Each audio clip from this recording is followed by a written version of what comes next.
Territoire d'info, Public Sénat, Sud Radio. Bonjour à tous, bonne journée, nous sommes ensemble pendant une heure, bienvenue dans la matinale de Public Sénat de Sud Radio avec la presse quotidienne régionale. Territoire d'info, c'est une heure de direct, vous le savez. On retrouvera notre invité politique à 8h. Aujourd'hui, c'est Julien Drey, le conseiller régional d'Île-de-France, qui sera débriefé par nos éditorialistes Denis Jeanbart et Yves Tréhard. Dans un instant, le JT des territoires, suivi du débat des éditorialistes de la presse quotidienne régionale. Puis vous retrouverez le Zappélisé, le premier zapping politique de la journée. Mais tout de suite, le JT des territoires.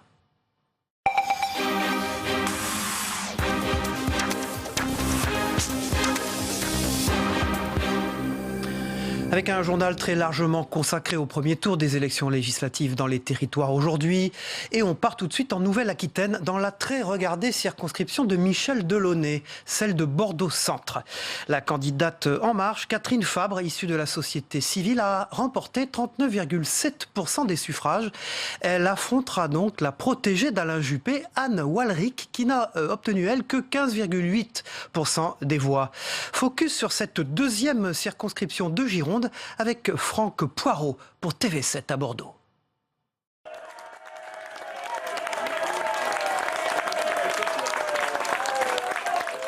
La candidate de La République En Marche sur la deuxième circonscription de Bordeaux est accueillie par les applaudissements de ses militants sur la terrasse d'un bar de la Victoire après l'annonce des résultats ce dimanche soir. Catherine Fabre arrive largement en tête du premier tour avec près de 40% des voix. Ses militants expriment une certaine satisfaction face à la hauteur de ce score. Ce soir, c'est déjà du bonheur. Ouais, vous êtes un peu ému? Ouais. Un peu. Parce que c'est des heures et des heures et des heures. C'est même un étonnement, parce qu'on pensait quand même que la sortante allait faire un score, et on remarque, enfin en tout cas dans le bureau où j'étais, que les scores sont relativement faibles pour Madame Delaunay. Un peu plus tôt dans la soirée, dans sa permanence, la candidate de La République En Marche écoute les déclarations de la députée sortante socialiste Michel Delaunay, tombeuse d'Alain Juppé en 2007. Avec seulement 10,69% des voix, elle est éliminée dès le premier tour de l'élection. Pour Catherine Fabre, c'est surtout l'envie de changement des électeurs qui l'ont portée en tête de ce premier tour de la législative. J'avais ressenti cette envie. Et puis ensuite, j'avais pas vraiment, par rapport au candidat qui serait en face de moi, j'avais pas vraiment d'idée, sachant que c'était très serré. Lors des premiers sondages, on donnait des résultats très serrés, donc j'avais pas d'avis sur la question. Dans la deuxième circonscription de Bordeaux, comme dans le reste de la France, rien ne semble pouvoir arrêter la déferlante En Marche. Catherine Fabre affrontera donc dimanche prochain la candidate LR soutenue par Alain Juppé, Anne Walrick. Elle obtient 15,79% des voix et se retrouve donc en ballottage défavorable. Donc on se retrouve ce dimanche, on y croit. J'espère remobiliser tous les électrices et les électeurs de Bordeaux autour de notre projet, qui est un très très beau projet, très équilibré. Donc si nous avons un peu moins d'abstention au deuxième tour, tous les espoirs sont permis, en tout cas on y croit. Pour les deux candidates de cette seconde circonscription de la Gironde, la campagne reprend. L'un des enjeux du second tour sera de convaincre les abstentionnistes de se rendre aux urnes dimanche prochain. Dans la deuxième circonscription de Bordeaux, un électeur sur deux n'a pas été voté au premier tour de la législative. Voilà, législative toujours avec direction l'Hérault, où maintenant le Rassemblement En Marche sort en tête sur 8 des 9 circonscriptions comme partout en France. La République En Marche a très largement dominé ce premier tour des législatives dans cette région. Le parti du président Emmanuel Macron est en tête dans 8 circonscriptions sur les 9 que compte le département. Charles Arrigoni pour TV Sud nous l'analyse. Les sourires étaient sur toutes les lèvres, ou presque, pour les candidats de La République En Marche, arrivés en tête sur 8 des 9 circonscriptions de l'Hérault. Un résultat qui est quand même à nuancer pour Patrick Vignal, député sortant sur la 9e et qui récolte 39,89% des voix. Écoutez, pour moi, ce ne sont pas de bons résultats, puisqu'il y a 50% des gens qui ne sont pas allés voter. Les gens ne font plus confiance aux hommes et aux femmes politiques, donc ça ne me convient pas du tout. Je pense qu'il faut aller plus loin. Ce n'est pas possible qu'on soit élu qu'avec 50% des gens. Donc ce soir, on ne fait pas la fête. On n'a qu'une envie, c'est convaincre, dire aux gens que les politiques ne sont pas là pour se servir, mais pour servir les citoyens. Une autre tendance de la présidentielle s'est aussi confirmée, l'ancrage important du Front National. Emmanuel Ménard est arrivé en tête sur la 6e circonscription avec 35,41% des suffrages. Dans l'Hérault, le parti de Marine Le Pen a qualifié 6 candidats pour le second tour. Je pense qu'il y aura vraisemblablement des reports de voix. des listes qui ne sont pas qualifiées et qui véritablement veulent que nous ayons, veulent envoyer à l'Assemblée nationale des députés courageux, pugnaces, déterminés et qui s'opposent objectivement, constructivement, mais il n'est pas question de donner les pleins pouvoirs à M. Macron. Constituer une opposition, c'est également le discours de la France insoumise qui, malgré des résultats décevants au niveau national, a réussi à placer 2 candidats au second tour dans l'Hérault sur les 2e et 3e circonscriptions. Nous sommes aujourd'hui dans une situation particulière, si vous voulez, où La République En Marche, profitant de l'illusion et de l'élection de M. Macron, occupe tout l'espace pour nous préparer à un certain nombre de coups contre les droits sociaux, contre les libertés publiques, qui nécessitent qu'il y ait en face une opposition très constituée, et claire, et nette, et pas ambiguë. Enfin, à noter le désaveu total pour le Parti socialiste et les Républicains qui ne placent aucun candidat pour le second tour sur le département. Et dans les Pyrénées-Orientales, les 4 candidats du Front National sont qualifiés pour le second tour. Un premier objectif atteint pour Louis Alliot, même s'il déplore la faible participation et reconnaît que la vague En Marche annonce la fin d'un système qui doit faire réfléchir tous les partis, y compris le Front National. Stéphanie Bourgeois pour TV Sud. Écoutez, c'est la fin d'un système, on le voit bien. Les Républicains sont en grave difficulté alors qu'ils dirigent Perpignan ici, qu'ils ont un sénateur, plusieurs villes. Les socialistes, désormais, sont absents. Madame Neuville elle-même perd sur la 3e circonscription. C'est quand même un signe. Mais nous n'échapperons pas, en tant que FN-RBM, à nous-mêmes nous poser des questions et à rénover de fond en comble ce qui doit l'être. En tout cas, c'est ma vision de la chose. Et vous espérez récupérer peut-être les votes de quel parti? Nous, on va s'adresser aux abstentionnistes parce que nous voyons bien qu'il y a des gens qui ont voté Marine Le Pen à la présidentielle qui ne se sont pas déplacés aux législatives. Et puis les Républicains. J'avais fait élire M. Ciré dans la 2e la dernière fois. J'espère que les électeurs de la 2e m'en sauront gré et qu'ils se reporteront massivement sur ma candidature. Et en raison de la multiplication des candidatures et de la très forte abstention, rares sont les candidats à avoir franchi la barre des 50%. Ils sont précisément 4, 2 pour La République En Marche et 2 pour les Républicains. Voici le portrait de l'un d'entre eux, Stéphane Demilly, élu avec 54% des suffrages exprimés dès le premier tour dans la 5e circonscription de la Somme. Anne Canaan pour WEO TV dans le Nord. Pour le député sortant de la 5e circonscription de la Somme, Stéphane Demilly, investi par les Républicains, pas de second tour pour les législatives. Il l'emporte dès le premier tour avec près de 54% des suffrages exprimés. C'est une marque de satisfaction, de sympathie et comment dirais-je, de confiance qui est vraiment très très importante et qui est probablement un des moments les plus importants de ma carrière politique. J'avoue que dans les dernières semaines de campagne électorale, je sentais bien les choses. De là à imaginer un premier tour, non, c'était quand même un petit peu, pour moi, difficile de s'y attendre. Face au maire d'Albert, 8 candidats, mais personne investi par La République En Marche. Alors il y avait un candidat d'En Marche, mais qui avait été désinvesti, mais qui avait pris la décision de rester malgré tout dans la course. Il est évident que c'était un challenger de moins dans cette compétition du premier tour, et je pense que ça, comment dirais-je, ça a réglé beaucoup de problèmes pour un électorat que nous avions probablement en commun. Parmi les électeurs qui ont octroyé leur vote à Stéphane Demilly se trouvent Pascal et Catherine, 2 Albertines. Sans hésitation. J'avais préparé mon bulletin à la maison, je suis partie, je l'ai mis dans ma poche, je l'ai mis dans l'urne et puis allez hop. Il est proche des gens, je sais pas, il est partout, quoi. Il va partout, il s'intègre. C'est donc un renversement de situation dans cette 5e circonscription samarienne, avec un électorat qui avait largement voté Marine Le Pen lors de l'élection présidentielle. Ce dimanche, Loïc Grimaud, investi par le Front National, a obtenu un peu plus de 21% des voix. On est très surpris et très déçus de l'intérêt que peuvent avoir les électeurs pour cette élection qui est pourtant cruciale. Il était question de faire opposition au gouvernement, sauf que là on est en train de lui laisser les pleins pouvoirs. Si Stéphane Demilly savoure sa victoire unique en son genre dans la grande région des Hauts-de-France, il sait néanmoins qu'il ne lui reste qu'un mois à la tête de la ville d'Albert qu'il a dirigée pendant près de 30 ans. Voilà, retour à Paris maintenant avec toute autre chose. La capitale a accueilli il y a quelques jours un rendez-vous agricole inédit soutenu par la mairie de Paris. L'événement biodiversitaire a réuni sur 3 jours plus de 200 000 visiteurs pour une promenade familiale et bucolique aménagée à 2 pas de la place de l'Étoile. C'est un objectif fort, sensibiliser le public aux enjeux multiples de la protection de la biodiversité avec comme mot d'ordre la pédagogie. Un reportage d'Hugues Légal pour Campagne TV. Animaux de la ferme, parcelles semées de céréales et de fleurs et machines agricoles ont investi l'avenue Foch pour inviter les promeneurs à un voyage éco-responsable au cœur de Paris. Un événement ambitieux baptisé biodiversitaire est mis en place par Gad Weil, grand architecte de cette installation monumentale. Biodiversitaire est né pendant la COP21 sur une espèce de réconciliation entre l'agriculture et le monde de la ville. Et donc il faut rappeler sans cesse à chaque génération que tout ce qui nous entoure, c'est la nature, et que la nature, on en est responsable. 10 000 mètres carrés de végétation, des dizaines de variétés d'animaux, de plantes et 8 mois de préparation ont été nécessaires pour donner vie à cet espace de rencontre à vocation pédagogique. L'agriculture et l'élevage y tenaient une place particulière. Évidemment, quand on parle d'agriculture, on parle aussi d'élevage.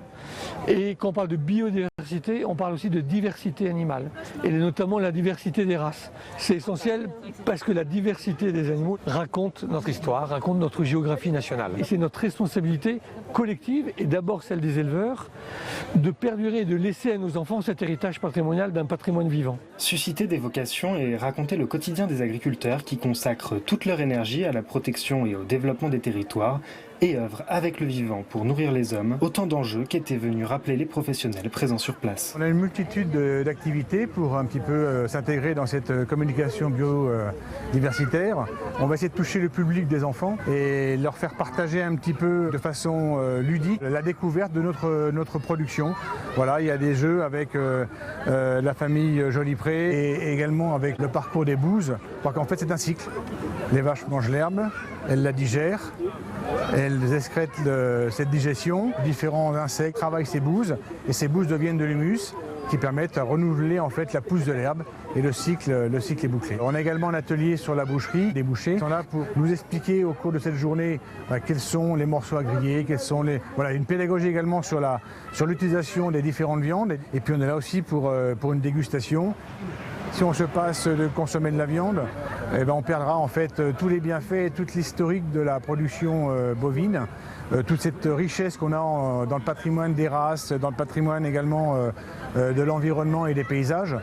Placer les visiteurs face à leur rôle d'éco-citoyens et les encourager à protéger l'environnement représente des défis de taille pour les filières d'élevage, qui souhaitent montrer que tout au long de la chaîne alimentaire, rien ne se perd, tout se recycle. Cet événement a permis à la mairie de Paris d'affirmer ses ambitions sur l'intégration du vivant dans la capitale avec un objectif, le lancement d'un grand plan pour la biodiversité à l'automne prochain. Une école de campagne pas comme les autres pour finir ce journal. Dans les Vosges, l'école de Baudricourt, située près de Mirecourt, est toute neuve. Avec ses 2 classes, elle fait partie des plus petites écoles de la région. Voici le portrait de cette école pas comme les autres avec Stéphanie Renaud pour Vosges Télévisions. Aussi bucolique que possible, un pré, des vaches, un petit pont de bois pour atteindre la cour de récréation, l'école de Baudricourt près de Mirecourt possède tous les cachets de l'école de campagne. Avec ses 328 habitants seulement, la mairie arrive à maintenir cette structure au cœur du village, une école dont les murs n'ont que 2 ans. C'est une école qui recoupe 45 élèves pour cette année.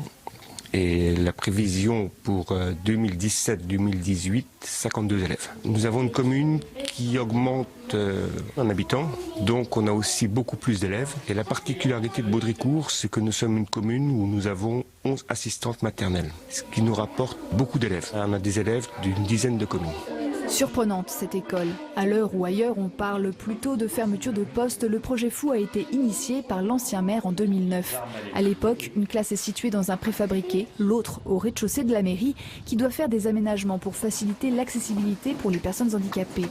D'où l'idée de construire une école, pour moitié subventionnée, qui a coûté 1 200 000 €. Un confort de travail pour l'équipe enseignante et les enfants.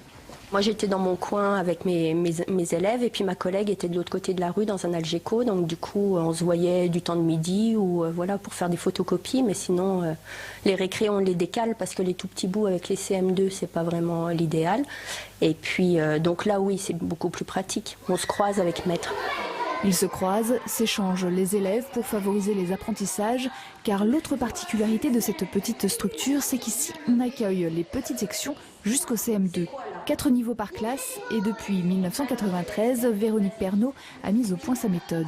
C'est difficile, il faut que tout soit prêt d'avance. Il n'y a pas de place pour l'improvisation. Tout doit être prêt d'avance, c'est une préparation en amont énorme. Voilà. Et une fois que tout est prêt, ça tourne. Ça tourne bien ici parce que les enfants sont habitués à fonctionner comme ça. Ils sont obligés d'être autonomes très vite. Et puis les grands aident beaucoup les petits. On travaille beaucoup en tutorat aussi. Aucun problème de discipline, confirme son collègue qui s'occupe des CE1, CE2, CM1, CM2 depuis 2 ans et jongle avec ses 3 tableaux verts et différents groupes de niveau. Rappelez-vous les CE2, le siège, on a fait le siège à Alésia. Le fait que ce soit à la campagne, dans un environnement qui est vraiment sympa, une école neuve, c'est des bonnes conditions de travail quand même. Quand je fais grammaire, je fais 3 leçons différentes. Donc après, c'est une question d'organisation. Pour avoir des enfants en autonomie, des enfants avec moi, des enfants qui travaillent sur notre support. Donc c'est cette organisation qui est compliquée. Une fois qu'elle est mise en place et que ça fonctionne bien, que les enfants ont bien compris, c'est des bonnes conditions de travail. Pas de ramassage scolaire, pas de cantine, mais des bus pour aller au sport et une participation aux activités périscolaires. L'école, une énorme part du budget communal. Avec les nouvelles communautés de communes, une étude est en cours pour savoir si un regroupement avec les autres villages n'est pas envisageable. Au vu des bons résultats des élèves en 6e, ici, on n'est pas pressé.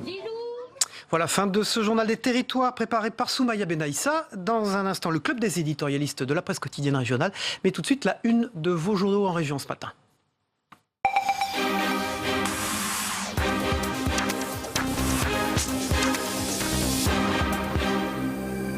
Voilà, et les unes de la presse quotidienne régionale, évidemment sur la vague Macron. On commence avec la Charente Libre législative. La vague Macron les a mis KO, titre la Charente Libre. Ouest France, c'est une large majorité. Pourquoi faire? Ça sera également le thème du débat des éditorialistes dans un instant avec Olivier Allemand, Denis Jambard et Zoé Cadio. Courrier Picard, c'est second tour et dernière marche pour Emmanuel Macron toujours. Pour la Dépêche du Midi, un second tour joué d'avance.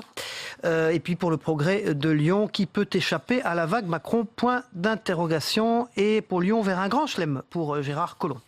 C'est la déroute des socialistes à la une de la presse quotidienne régionale également avec l'écho de Haute-Vienne. Législative, les socialistes lourdement sanctionnés. Le PS au pilon pour l'écho de Haute-Vienne.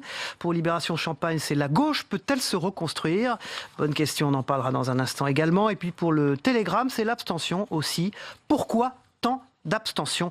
Et la vraie question que se posent évidemment les éditorialistes depuis dimanche soir. Le Maine Libre, c'est législative, la parole aux abstentionnistes, toujours l'abstention. Et puis pour la presse de la Manche, c'est un duel unique en France. La circonscription de Cherbourg sera le théâtre dimanche prochain pour le second tour du seul duel dans l'Hexagone opposant 2 candidats se réclamant d'En Marche. Voilà, c'est la une de la presse de la Manche aujourd'hui, un duel unique en France. Pour la Provence, c'est la droite dos au mur avec Dominique Tian, Valérie Boyer et Guy Tessier pour la une de la Provence, édition Marseille. Et puis pour la Voix du Nord, Novice mais en marche. Jennifer de Termerman, REM 15e circonscription du Nord et Brigitte Lizo, REM 4e circonscription du Nord, 2 novices pour les élections législatives. Et puis le Républicain Lorrain, c'est la recomposition à marche forcée. Et puis une jolie une sur un tableau exceptionnel, bassin au Nénuphar, prêté par le centre Pompidou pour ce Pompidou à Metz jusqu'au 28 août, cette exposition un peu exceptionnelle. Donc jusqu'au 28 août, vous pourrez voir ce tableau à Nénuphar, bassin au Nénuphar, un tableau exceptionnel, voilà, prêté par le musée Marmottan. Voilà, c'est donc intéressant, Denis Jambard, vous qui aimez la peinture. On passe à vous, Denis Jambard. L'exposition des portraits de Cézanne au musée d'Orsay que j'ai vu hier soir, magnifique. Bravo, Denis Jambard. Ce matin, Zoé Cadio, bonjour. Midi Libre, l'Indépendant et Olivier Allemand de Campagne TV sont nos éditorialistes ce matin présents sur ce plateau pour débriefer l'actualité. Un mois après son entrée à l'Élysée, Emmanuel Macron est dans la position d'avoir au deuxième tour des élections législatives une majorité sans partage. Son parti a laminé tous ses adversaires sur fond d'abstention record, on vient d'en parler. La République En Marche et le MoDem expectent 400 à 455 sièges. La presse quotidienne régionale depuis 24 heures parle de véritable Big Bang à gauche et à droite. Le Parti socialiste qui contrôlait la moitié de l'Assemblée sortante s'effondrerait dimanche prochain avec ses alliés autour de 15 à 40 sièges. Et la France insoumise de Jean-Luc Mélenchon, 10 à 23 sièges avec le Parti communiste. À droite, LR et UDI auraient entre 70 et 110 élus, dont une trentaine pourraient soutenir la majorité présidentielle d'ailleurs. C'est forcément un problème. Quant au Front National, il obtiendrait seulement de 1 à 10 sièges. Est-ce que tout cela fait un atout énorme pour réformer? Denis Jeanbart, c'est la question qu'on se pose ce matin. Écoutez, avoir une majorité absolue, c'est toujours une arme pour pouvoir réformer. Après, c'est vrai qu'on peut beaucoup débattre de est-ce que c'est pas une majorité obèse. Le passé a montré que c'est toujours un peu plus compliqué à manager ou à gérer que des majorités courtes, parce que les majorités courtes ont toujours peur de se retrouver face à leurs électeurs. Mais ça veut dire aussi qu'il y a maintenant un autre enjeu, déjà quasiment sauté le second tour, et c'est qui sera président de l'Assemblée nationale, qui sera président du groupe parlementaire des Républicains En Marche, pour tenir cette troupe qui d'abord doit apprendre ce métier de député, parce que c'est aussi des habitudes, des usages, des règles, du travail, et la plupart d'entre eux, bien que quand on regarde dans le détail, tous ne sont pas jeunes poulets, beaucoup sont des chevaux de retour. Mais alors un mot sur les chevaux de retour de Jolie métaphore. Mais à propos de chevaux, moi je vais parler d'éléphants, et plus exactement de Pierre Mauroy, qui disait déjà à l'époque qu'il faut mieux avoir une majorité un peu plus courte parce que c'est plus simple, parce qu'au moins on serre les rangs, qu'une majorité pléthorique où là ça peut partir vite en vrille. C'était un homme très sage. N'est-ce pas? Alors pour revenir ancien aussi... Premier ministre de François Mitterrand. Tout à fait. Remarquable Premier ministre. 1980. Voilà, ça ne nous rajeunit pas non plus. Mais cela dit, pour revenir à ce que disait Denis Jeanbart sur l'avenir de la... Si on ne se pose pas vraiment de questions sur la nouvelle photographie de l'Assemblée nationale dimanche soir avec une majorité pléthorique de candidats, c'est vrai qu'il y a un problème de novice. Alors, novice, tout est relatif, parce que comme disait aussi Denis Jeanbart, parmi tous ces élus qu'on présente comme de nouveaux visages de la politique française, on va vite s'apercevoir que ces gens-là sont plutôt, pour un tiers d'entre eux, sont des habitués, soit des anciens assistants parlementaires, soit des anciens conseillers politiques, ou même pour certains des amis du président Macron à l'époque où ils étaient déjà à l'ENA, pour citer par exemple Romain. C'est pas si mal ça. Je ne dis pas que c'est mal, mais je dis aussi... Ça professionnalise un peu tout ça. Alors, ça va professionnaliser, mais est-ce que justement la loi pour la modernisation de la vie politique était justement pas de lutter contre la professionnalisation de la vie politique? Et puis aussi, est-ce que cette majorité représente vraiment le pays à l'heure actuelle quand on sait la forte abstention qu'il y a eu dans le pays? Denis Jeanbart. Oui, moi je crois que de toute façon, le pouvoir il est à l'Élysée, que les Français l'ont bien compris. Ils ont donné une majorité à Emmanuel Macron pour qu'il puisse mettre en œuvre sa politique. Maintenant, le chef de l'État a un mot d'ordre, qui revient d'ailleurs très souvent dans la bouche des dirigeants de En Marche, c'est l'efficacité. Donc il sera jugé sur l'efficacité de sa politique. Il veut des résultats. D'ailleurs, il promet d'aller très vite parce qu'il a compris qu'un quinquennat, c'était très court. Au fond, il y a 3 années et demie utiles. Vous avez 3-4 mois pour, passez-moi l'expression, prendre une expression sportive pour se mettre en jambes. Ça va bien pour les gens En Marche. Et après, vous avez une année stérilisée qui est l'année de campagne présidentielle. Oui, mais il faut faire attention. Donc, il faut mettre en œuvre très vite des réformes pour espérer avoir des résultats. Il sera jugé là-dessus. Il sera jugé là-dessus, mais il faut savoir aussi que est-ce que ces réformes, il y a vraiment une adhésion au mouvement En Marche? Je ne suis pas sûre quand on voit le taux d'abstention. Et aussi, il y a un risque réel que le 3e tour social se fasse dans la rue, surtout quand on arrive avec des réformes qui sont quand même assez, qui commencent déjà à être contestées, que ce soit la loi sur la loi travail ou même la réforme par rapport à l'état d'urgence où on veut d'une certaine manière inscrire dans le droit commun des mesures qui auraient fait descendre les gens dans la rue si ça avait été Nicolas Sarkozy. Qui l'aurait imposé, quoi. Enfin là, complètement, il y a une véritable évolution. On peut compter sur une dynamique. La sociologie du vote des agriculteurs, ça nous intéresse, Olivier Allemand. Vous avez regardé ça de près. C'est intéressant pour comprendre. Oui, ce qui est assez surprenant, c'est que c'est vrai que historiquement, c'est un vote assez conservateur et avec généralement et historiquement une priorité aux sortants. C'est vrai que voilà, le territoire rural, il y a une certaine fidélité à ces élus. Eh bien, là aussi, ce qui sort un peu des sentiers battus, c'est que même ce vote de protestation, où on disait effectivement que les territoires ruraux étaient un peu délaissés, donc du coup le vote de protestation à la présidentielle, c'était plutôt le vote Front National, eh bien il s'est complètement reporté sur les élus En Marche ou législatives. Signe de la dynamique, au fond. Signe de la dynamique, mais signe aussi que, et c'est important, on ne peut pas taxer les territoires ruraux, justement, d'être extrémistes. Et justement, ils veulent juste un renouvellement. Avant, ils n'avaient que le Front National pour pouvoir le faire. Mais aujourd'hui, ils ont... Mais on voit d'ailleurs que c'est un échec aussi du Front National, parce que souvenez-vous de Louis Alliot, qui avait fait une très bonne campagne, avec sa campagne de la ruralité, et qui avait mis en avant. Et là, on s'aperçoit qu'il n'y a plus cette résonance. Donc, est-ce que c'est... On l'a vu dans le journal télévisé tout à l'heure, Louis Alliot, il n'est pas en position extraordinairement favorable. Non, d'ailleurs... Je pense qu'ils ont aussi peut-être les agriculteurs saisi comme quelque chose de positif la rencontre du chef de l'État avec Poutine. Parce qu'il ne faut pas oublier combien l'agriculteur a souffert des mesures qui ont été prises contre la Russie. Et effectivement, s'il y avait une ouverture, d'ailleurs la Russie en a profité pour devenir très compétitive sur les questions agricoles, sur la production agricole. Et donc, ils peuvent espérer, en effet, si les mesures contre la Russie se débloquent, et peut-être que c'est aussi un des objectifs du président Macron, ils peuvent espérer aussi trouver un peu d'oxygène dans cette affaire-là. Il y a un autre argument, Denis, c'est qu'effectivement, il a annoncé 3 jours avant le premier tour des législatives, les états généraux de l'alimentation et de l'agriculture pour début juillet. C'est-à-dire ça devient une priorité. Il faut que c'est un électoraliste avisé. Voilà, exactement. Donc, oui, mais qui est aussi d'une certaine manière fidèle quand on voit quand même Olivier Le Foll, qui quand même... Stéphane Le Foll. L'ancien ministre de l'Agriculture de François Hollande. Qui avait été plutôt accepté et soutenu par la communauté agricole au départ. Et on voit que quand même, c'est un homme qui a réussi quand même à sauver les meubles d'une certaine manière dans sa circonscription. Zoé Cadio, je voudrais vous interroger sur ce couac au sein de l'exécutif dans la 18e circonscription à Paris. Le président Macron a apporté son soutien pour le deuxième tour à Myriam El Khomri, dont l'adversaire est un républicain, Pierre-Yves Bournazel, qui a été, lui, soutenu par le Premier ministre Édouard Philippe. On ne comprend plus rien, là.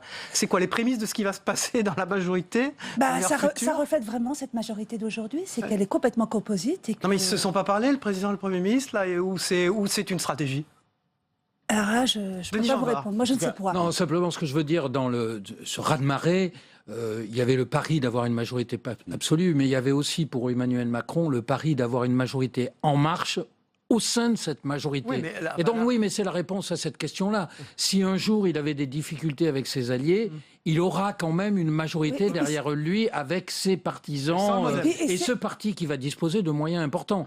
Parce que, vous savez, on l'oublie, mais c'est quand même à peu près 100 millions d'euros qui vont tomber dans l'escarcelle d'En Marche sur les 5 ans à venir. Et puis je pense aussi que c'est aussi un signal pour l'électorat de gauche, parce qu'on accuse beaucoup ces derniers temps d'être en marche, d'être très à droite, enfin d'être plus à droite qu'être à gauche. Et là, soutenir l'ancien ministre de François Hollande, c'est aussi un signal. La politique économique et sociale proposée est quand même clairement à droite. C'est d'ailleurs une des difficultés des Républicains. Mais c'est quand même Myriam El Khomri qui a porté la loi travail d'une certaine manière. Et il n'y a pas aussi un problème, enfin j'allais dire au contraire, une relation personnelle qui joue là, parce qu'on disait qu'ils étaient plutôt proches et liés au sein du gouvernement. Myriam El Khomri et Emmanuel Macron. Bien sûr. Il y a une espèce de continuité forcément sur la loi travail. Et puis il y a un autre facteur qui joue, c'est que la présidente même du groupe Les Républicains a insisté hier justement pour éteindre la polémique, pour dire justement finalement c'est peut-être le seul endroit où effectivement les deux candidats peuvent être République En Marche compatibles. Voilà. Donc c'est vrai qu'elle a aussi acté ça hier. On souhaite quand même bien du courage au Premier ministre, chef de la majorité qui arrive. Oui, c'est pour ça, d'où l'importance du président du groupe qui va être désigné, parce qu'on l'oublie, mais le 27 juin, il va y avoir des choses très très fortes qui vont être amorcées. Il va falloir élire le président de l'Assemblée nationale. Il y a des noms là qui circulent pour le président de l'Assemblée nationale, on sait qu'Emmanuel Macron aurait aimé avoir une femme et qu'à un moment, beaucoup circulait le nom de Corinne Herlol qui est décédée, je ne sais pas si vous vous souvenez, cette députée bretonne. Donc on parle de Laure de la Rodière ou de Brigitte Bourguignon, mais aussi il y a François de Rugy qui postule. François de Rugy, oui. Alors, tout à fait, qu'on évoque. Benjamin Griveaux sera là aussi dans les prétendants. Oui, mais alors lui, c'est pour le président de groupe. On dit aussi. Et donc, tout est ouvert, à vrai dire, mais il y a aussi les questeurs. Et merci. On va avoir vraiment une nouvelle Assemblée nationale. Merci, Cadio, avec votre une du Midi Libre et tous les candidats. Tout à fait. Alors, justement, on rappelle... En Occitanie. En Occitanie. Voilà. Olivier Allemand, merci. Denis Jambard, à tout à l'heure. On passe à la météo d'abord. Tout de suite, le temps qu'il fait en France aujourd'hui, bien sûr, et dans les départements et territoires français d'outre-mer. On regarde ensemble. La météo vous est présentée par Terroléo Pro. avec le concours de l'Assemblée des départements de France.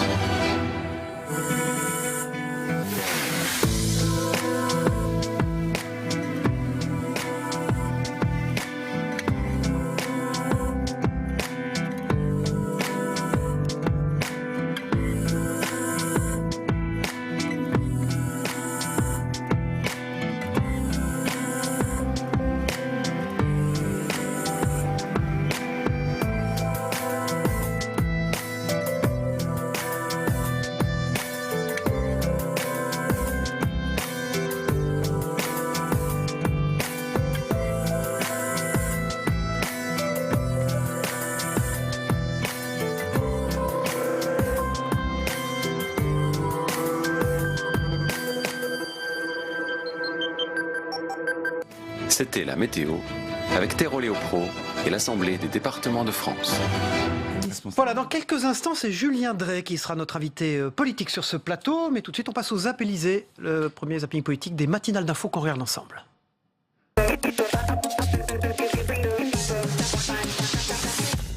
La performance est sans appel. Les candidats En Marche ont surfé sur la vague enclenchée par la présidentielle. La vague est là, on a perdu la présidentielle au premier tour. Nos électeurs ne se sont pas mobilisés. Emmanuel Macron devrait obtenir une majorité absolue à sa main dans la future Assemblée. 400 députés qui n'ont aucune histoire politique, aucune autonomie politique, qui doivent tout en politique à Emmanuel Macron. 400 députés inexpérimentés qui risquent d'être une chambre d'enregistrement et ça n'est pas bon pour le débat démocratique. Mais vous n'aurez probablement pas de groupe à l'Assemblée. Oui, mais d'accord, on n'en avait pas la dernière fois. Voilà, un député front, ça en vaut 10. Hein. Objectivement, ça en vaudra peut-être même 20 d'En Marche.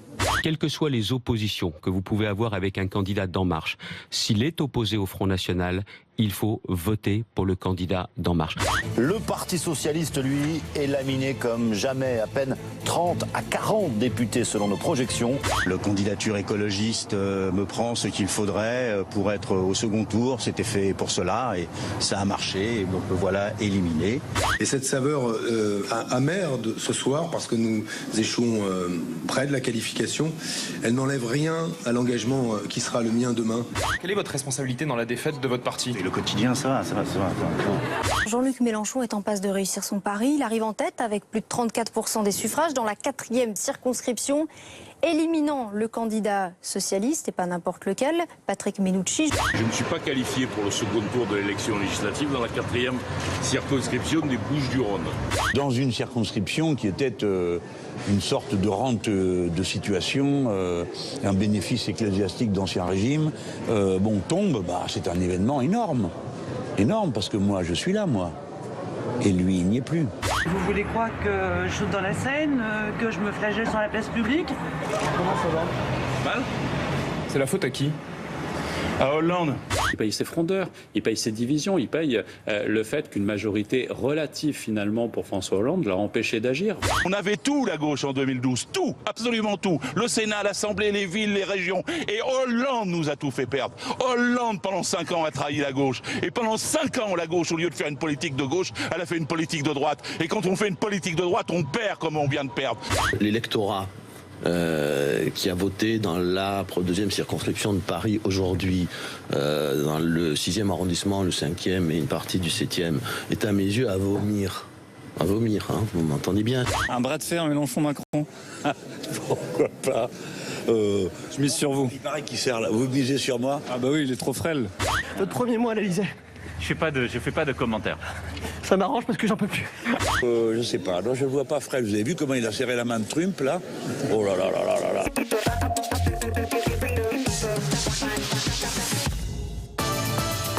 Territoire d'info, Public Sénat, Sud Radio.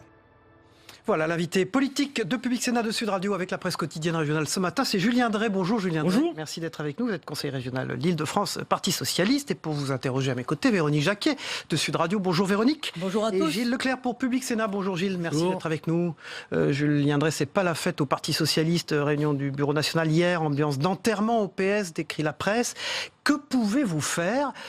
Que préconisez-vous, vous? devant vos camarades. Dans ce moment-là, il ne faut pas commencer à paniquer et avoir des formules, je dirais, c'est la presse, c'est un quotidien régional. C'est pas parce que c'est la presse qu'elle a raison. Si vous me permettez, j'écoute, je la prends en considération, mais c'est pas, je veux dire, j'ai une vie politique. Bon, j'ai plus 20 ans, donc j'ai connu des hauts et des bas, et j'ai connu des défaites sévères, notamment en 1993. Je sais que le courant auquel j'appartiens, le courant socialiste, le Parti socialiste, il a traversé des crises. On en a eu une devant nous à gérer, mais ça ne veut pas dire qu'il disparaît et que. Mais est-ce qu'il peut vraiment renaître de ses cendres de la même façon, c'est-à-dire comme un parti traditionnel? On voit bien dans cette élection le rejet des partis traditionnels. On voit le succès d'En Marche, c'est-à-dire la force des réseaux sociaux, Internet, finalement caster les candidats sur CV. Oui, bon, on va attendre un peu pour voir si cette forme de sélection des candidats est aussi bonne qu'on le croit. Bon, parce que je pense qu'on va avoir quelques surprises à l'Assemblée nationale quand on va découvrir le panorama de tous ces députés. Alors, que les partis doivent se moderniser, qu'ils doivent intégrer les formes de communication modernes, etc. Oui, c'est sûr, qu'ils doivent se transformer, que les formes de décision à l'intérieur doivent bouger. Ça, je suis d'accord avec vous, mais je veux dire, un parti politique, c'est pas des techniques. C'est d'abord une identité, c'est un profil politique. Et le combat de la gauche, le combat pour l'égalité, le combat pour la justice sociale, il ne disparaît pas du jour au lendemain. Mais quel espace entre Macron et Mélenchon? On va d'abord attendre de voir jusqu'où Mélenchon va aller, parce que autant je reconnais que dans cette campagne présidentielle, les chiffres ont parlé d'ailleurs, il a fait une campagne présidentielle forte, il a marqué mais il ne se construit rien derrière Jean-Luc Mélenchon. Et j'en parle en connaissance de cause, puisque j'ai été avec lui pendant près de 20 ans. Donc, il ne se construit rien. C'est-à-dire qu'il fait à chaque fois des belles opérations politiques et derrière, il n'y a pas de construction. Et on ne peut pas construire quand on commence à écraser les autres, quand on commence à les mépriser. Je veux dire, nous sommes là dans la semaine de l'entre-deux-tours. Nous disons qu'il faut qu'il y ait le rassemblement de la gauche. Voilà. Donc, vous demandez des accords de réciprocité. La gauche, c'est quoi alors? Parce que hier soir, vous avez dit, je crois encore à la gauche, mais la gauche, c'est quoi, y compris entre les deux tours? La gauche, quel type de campagne vos candidats peuvent faire? La gauche, c'est de défendre un certain modèle de relations sociales à l'intérieur de l'entreprise, qui fasse que le salarié ne soit pas un salarié Kleenex, qu'on défende le contrat de travail à durée indéterminée. La gauche, c'est de refuser qu'on augmente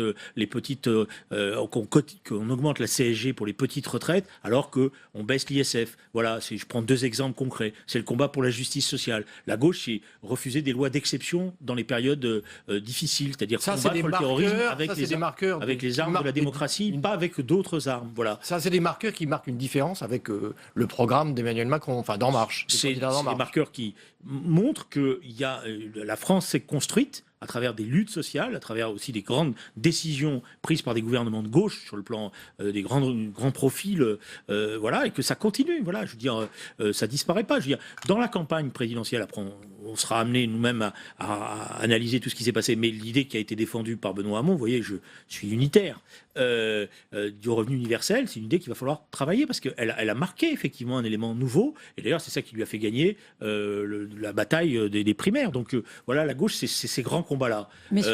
C'est l'efficacité économique. C'est ça ce que j'appelle la gauche du gouvernement, c'est-à-dire reconnaître une réalité, pas considérer qu'il n'y a qu'un chéquier et qu'il faut faire des chèques. C'est l'efficacité économique, la productivité. Bon, ça a été même, d'un certain point de vue, un apport du quinquennat de François Hollande et le débat avec Emmanuel Macron. Mais ça n'a pas porté ses fruits.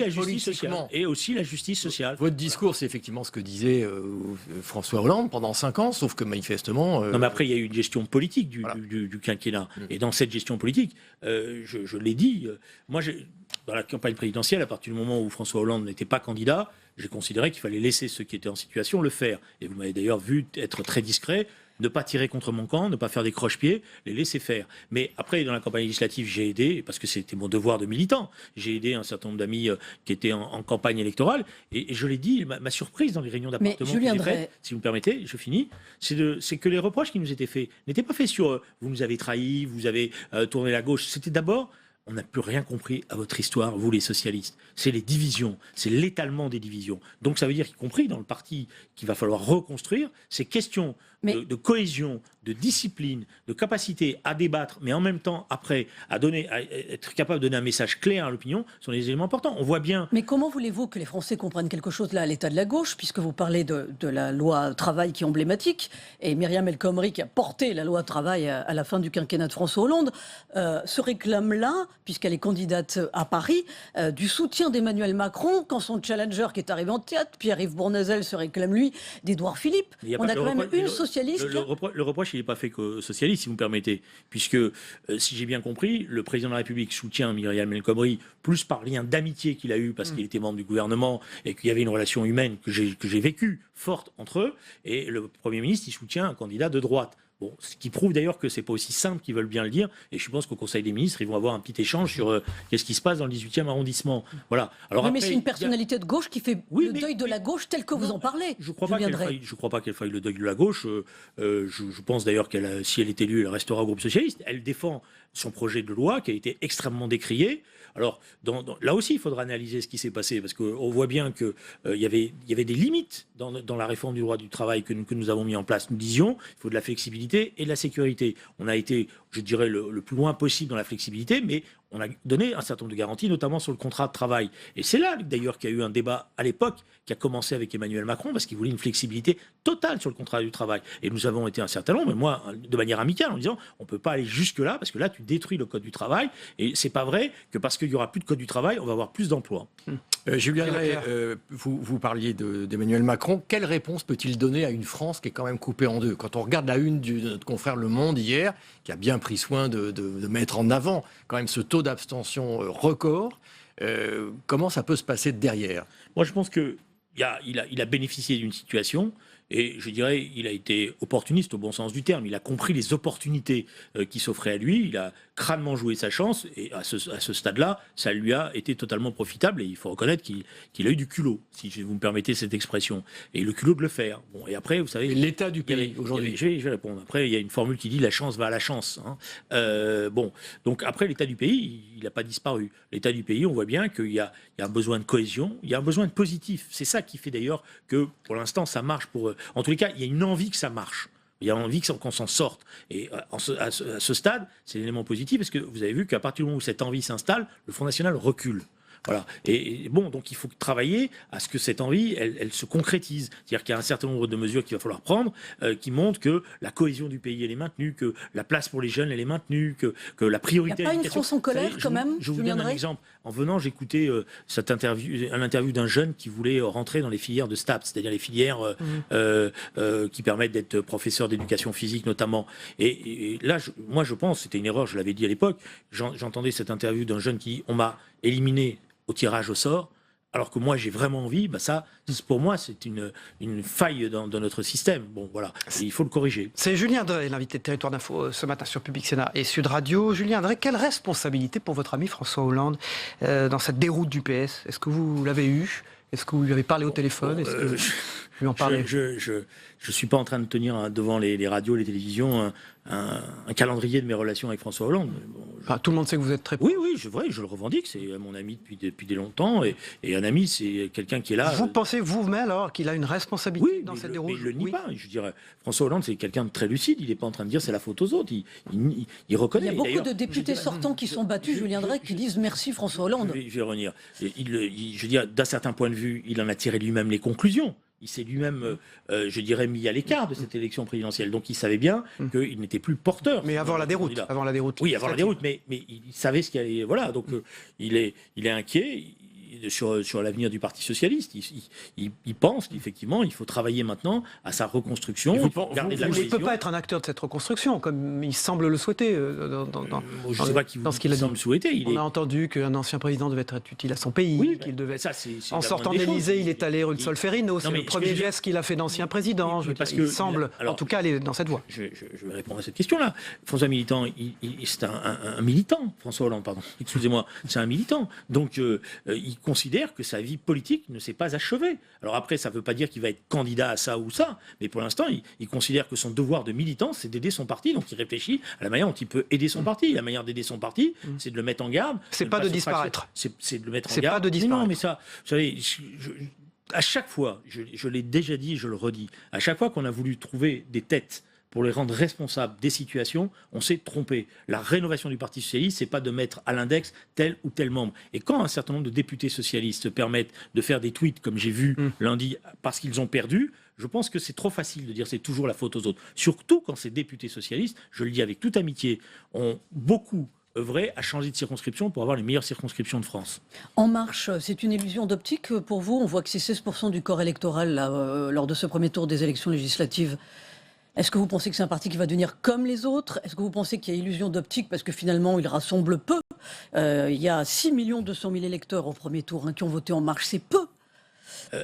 Bon, il va falloir voir comment les choses vont évoluer dans leur fonctionnement. Pour l'instant, excusez-moi, mais je dirais même c'est des interrogations, parce que la manière dont les candidats d'En Marche ont été désignés par une commission occulte, et on voit qu'à la fin, dans la commission, c'était plus des copinages qu'une vraie sélection, montre pas une nouveauté dans la vie politique. Donc il va falloir qu'ils trouvent leur cohésion. Moi, je leur souhaite bonne chance à tous ces députés. Ils vont à découvrir ce que c'est que le travail de député.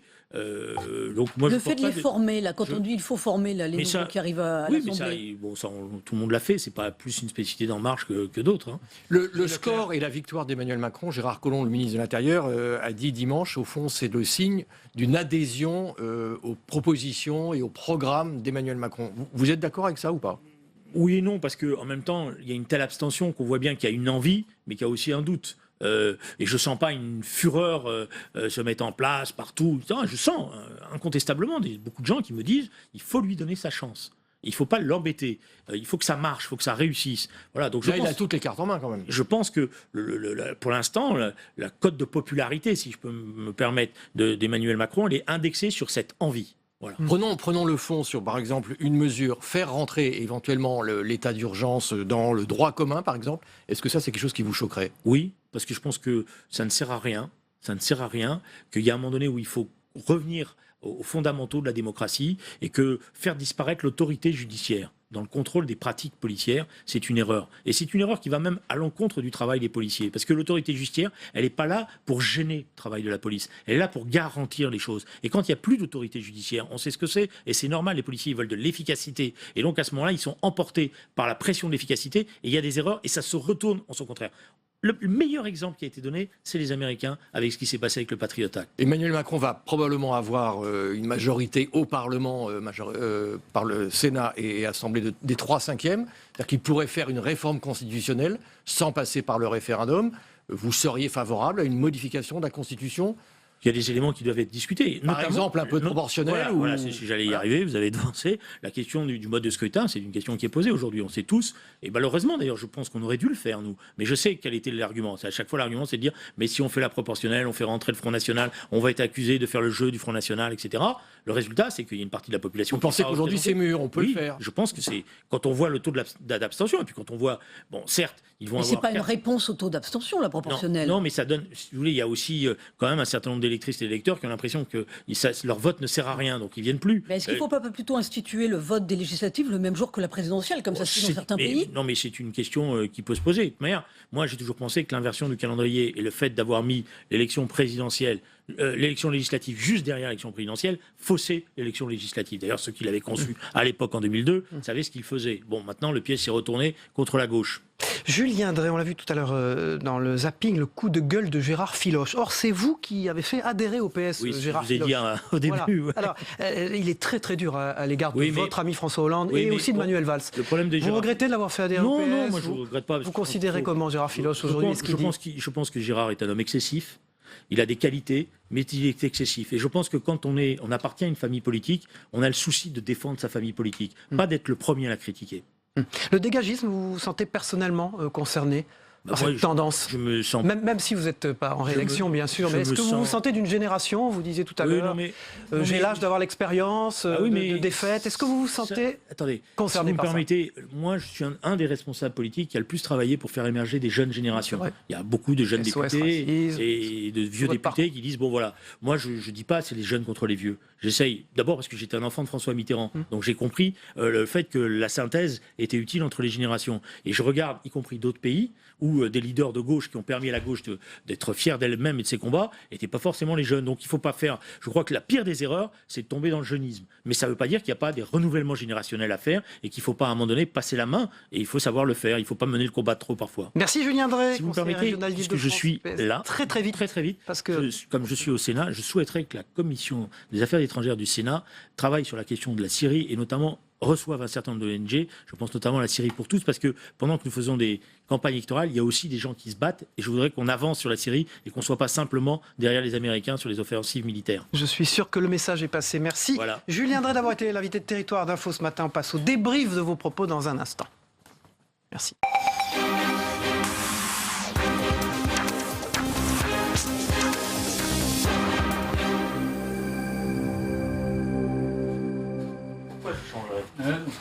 Voilà, Julien Drey, qui était notre invité politique, quitte ce plateau, font leurs entrées Denis Jambard de Nice Matin et de Sud Radio. Bonjour Denis. Bonjour Cyril, bonjour Yves et bonjour à tous. Le directeur adjoint de la rédaction du Figaro. Bonjour Cyril, monsieur est observateur. Bonjour Denis, bonjour à tous. Bien, réunion du bureau national du Parti Socialiste hier, ambiance d'enterrement au PS, décrit la presse quotidienne régionale.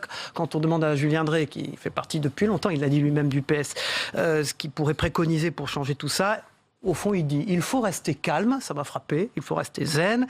Et puis j'en ai vu d'autres, des défaites. Les valeurs de gauche ne s'éteindront pas. Yves Tréhard. C'est quoi les valeurs de gauche? C'est quoi? C'est la redistribution. Ça, c'est une certitude. C'est sûr que la gauche n'est pas morte. Elle n'est pas morte. D'abord, elle existe encore à travers le Parti Socialiste, mais aussi à travers la France Insoumise, à travers le Parti Communiste, ou ce qu'il en reste.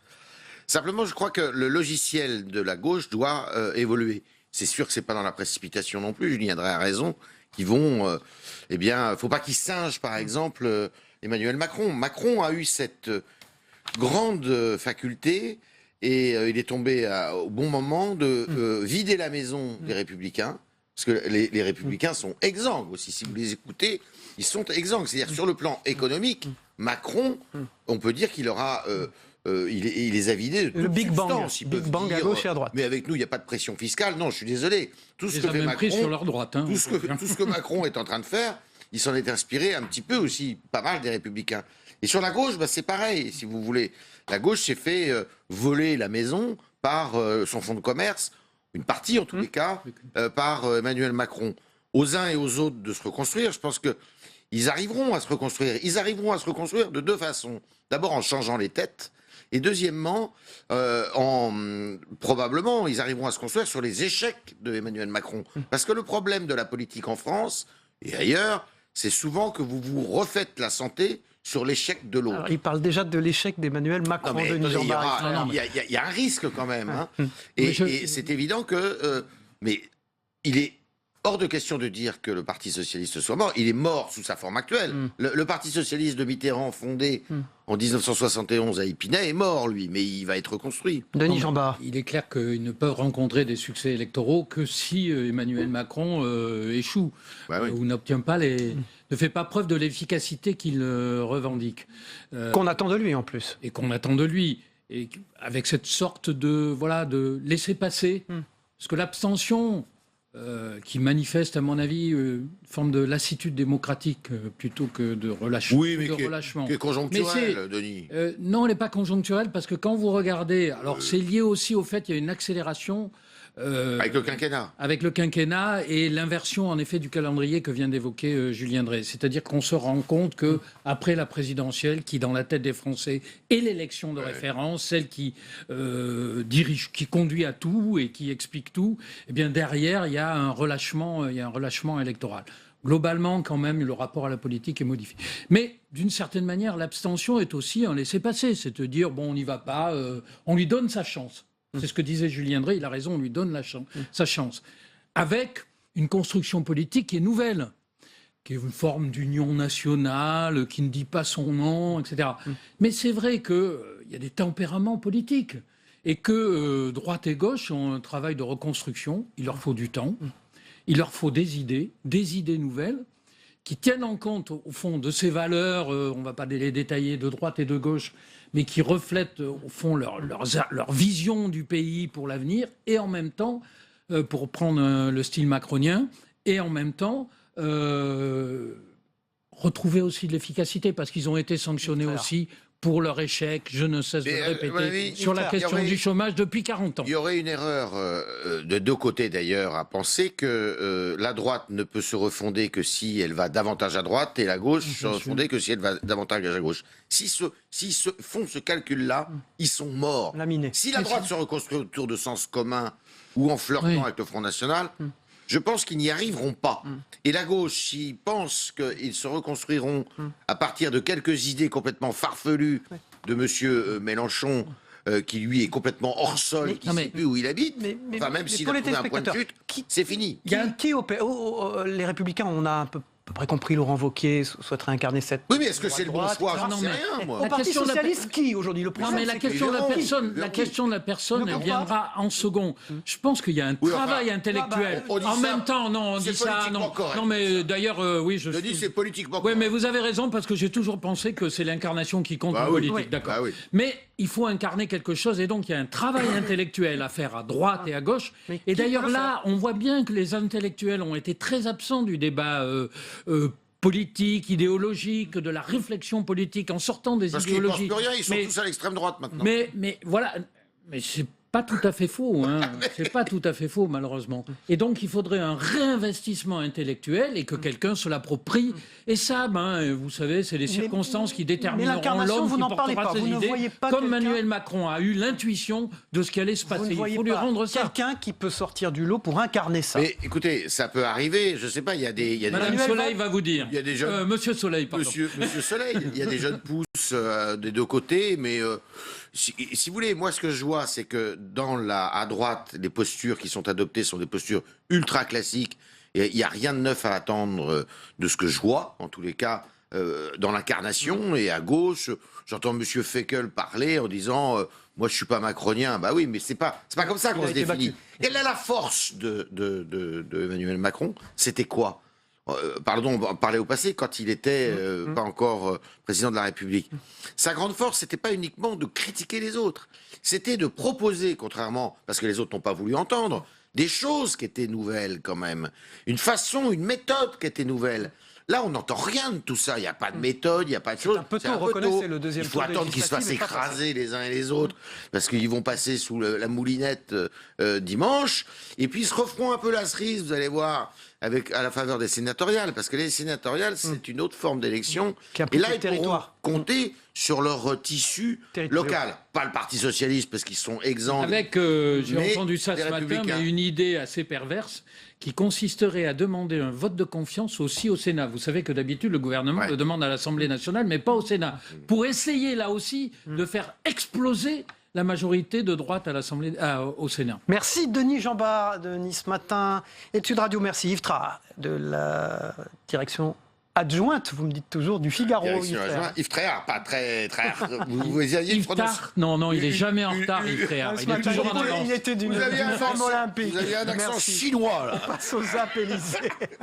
Le Zap Élysée, tout de suite. Je travaille trop.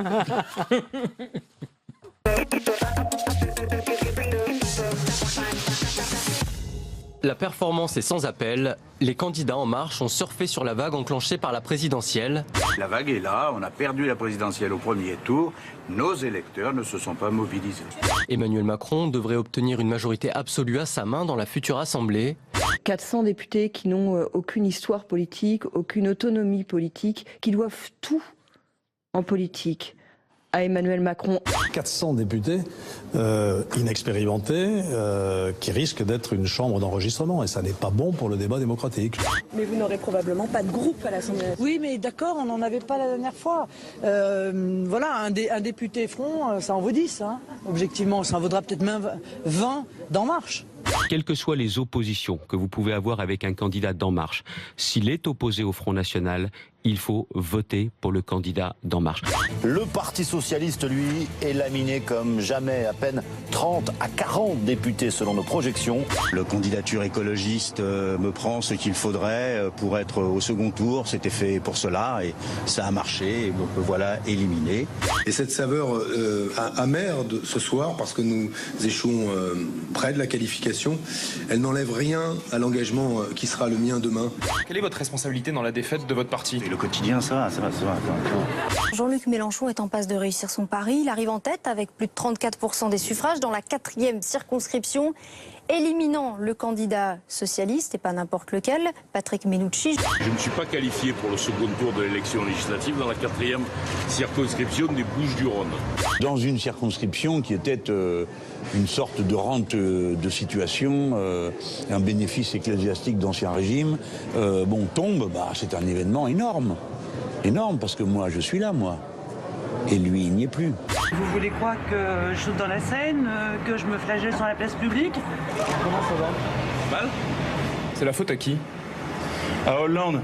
Il paye ses frondeurs, il paye ses divisions, il paye le fait qu'une majorité relative finalement pour François Hollande l'a empêché d'agir. On avait tout, la gauche, en 2012. Tout, absolument tout. Le Sénat, l'Assemblée, les villes, les régions. Et Hollande nous a tout fait perdre. Hollande, pendant 5 ans, a trahi la gauche. Et pendant 5 ans, la gauche, au lieu de faire une politique de gauche, elle a fait une politique de droite. Et quand on fait une politique de droite, on perd comme on vient de perdre.